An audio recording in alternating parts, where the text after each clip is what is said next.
Akawa ni mtu ambaye anaumwa sana, amelazwa kitandani pale. Tumehangaika kwa matibabu mengi, tumepita kwa madokta, tumepita sehemu tofauti tofauti, lakini hali yake haikuweza kubadilika. Siku hiyo akaja yule mama kunifuata, akanambia, sasa leo ndugu yangu ndo nimekufuata, ile siku yetu imefika. Nakumbuka ilikuwa kama mida saa 6 mchana.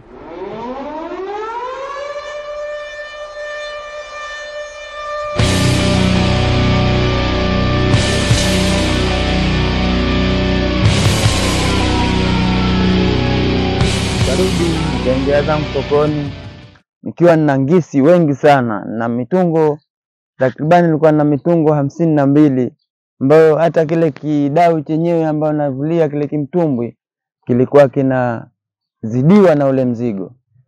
Lakini nikafika sokoni pale, nikauza, nikapata pesa vizuri, nikaenda zangu nyumbani. Hadi mke wangu anashangaa, mpaka anafika ananiuliza, hivi mume wangu, hakuna kitu ambacho wewe umefanya mpaka pesa hizi kuzipata? Nikamwambia hapana, ni shughuli zetu hizi za uvuvi. Mke wangu akanipa matumaini makubwa sana, akaniambia kwamba, mume wangu, lakini nilikwambia siku ile uliokuja hapa, huenda Mungu amekushushia malaika. Umeona baraka zinavyokuja, hizo ni baraka tosha hizo kutoka kwa Mungu. Kweli nikafarijika na maneno ya mke wangu. Tukakaa tunakwenda, kila siku zinavyokwenda, kadiri ya nikienda kule baharini basi napata pesa nyingi, kwa sababu napata samaki wengi wa kutosha. Nikaenda nikajiwekeza, nikapata kijumba changu mwenyewe cha vyumba 3. Nilijenga vyumba 3, sebule, jiko na choo. Tukaa na sisi na mimi tena na familia yangu, tuna sehemu kidogo afadhali ya kujihifadhi. Nikanogewa na yale maisha ya baharini. Kwa kweli hapo nikaanza kuamini sana ushirikina. Nikawa na uamini ushirikina kwa kila leo, nikawa natumia yale mafuta, mpaka siku moja yale mafuta yakaja yakaniishia. Siku ambayo nimekwenda baharini yale mafuta yameniishia, nikakosa samaki na nikapata ngisi wachache sana kabisa. Lakini sikukata tamaa, nikawa najipa moyo. Siku moja nikamkuta tena yule mama amekaa fukweni. Akaniuliza, kijana, vipi maendeleo?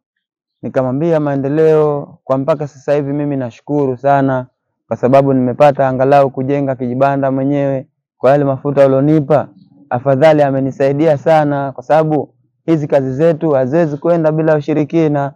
Akanambia, mimi hilo nalijua na nimefanya hivi kukusaidia, kwani wapo watu wangapi mimi sijasaidia? Nikamwambia ni kweli, na hii naamini ni zawadi kutoka kwa Mungu. Akanambia, hakika kijana, hii ni zawadi kutoka kwa Mungu, na mimi nimeletwa na Mungu kwa ajili yako. Lakini kuna kitu mimi naye nataka tufanye. Nikamuuliza, kitu gani? Akaniambia, ipo siku nitakuja nitakuchukua, tutakwenda sehemu ili nikuoneshe tufanye nini. Nikamwambia sawa, utapokuwa tayari basi mimi utanifuata, mimi niko tayari muda wote. Akaniuliza kama mara 3, uko tayari? Nikamwambia niko tayari. Uko tayari? Niko tayari. Akanambia sawa, kama upo tayari basi mimi nitakuja siku ambayo itakuwa ni nzuri kwetu kwa kufanya hicho kitu.